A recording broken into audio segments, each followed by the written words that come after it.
உறவுகளை வணக்கம். மானாமதுரையில் ஆகாஷ்னு ஒரு தம்பியை காவல்துறை அடித்து துடிக்க கொண்டுட்டாங்க. அது என்ன வரைக்கும் அக்யூஸ்டு கைது பண்ணலை. அதுக்கான போராட்டத்துக்கு ஆதரவு தெரிவிச்சிருந்தோம். உடனே சில பேர் கிளம்பிட்டு இருக்கான். அவனுக்கு ஏற்கனவே நம்மளை பிடிக்காது.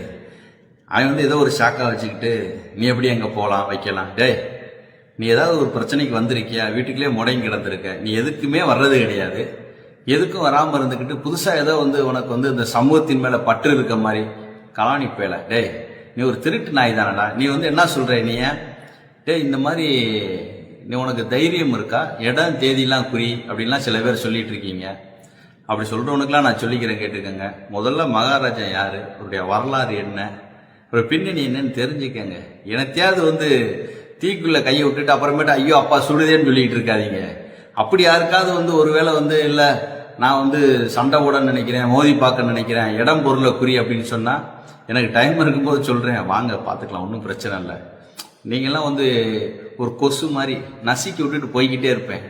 அவன் வேலையை பாருங்கடா. சும்மா போட்டுக்கிட்டு ஆழம் தெரியாமல் காலை விட்டுட்டு அப்புறம் ஐயோ அப்பா அம்மான்னு சொல்லிட்டு இருக்காங்க. எங்கேயோ இருந்து வீடியோ போடுறது ஒரு பெரிய விஷயமா, ஒரு திறமையா உங்களுக்கு? நீ நல்ல ஆம்பளையா இருந்தா நீ நேரம் என் வீட்டுக்கு வந்திருக்கணும்ல, ஒரு டேட்டை சொல்லி டயத்தை சொல்லி அந்த நேரத்துக்கு டேய் நான் உன் வீட்டுக்கு வரேன்டா சொல்லிட்டு வந்திருக்கணும்ல. வந்துட்டு நீ திரும்பி போயிருந்தா நீ நல்லா ஆம்பளை.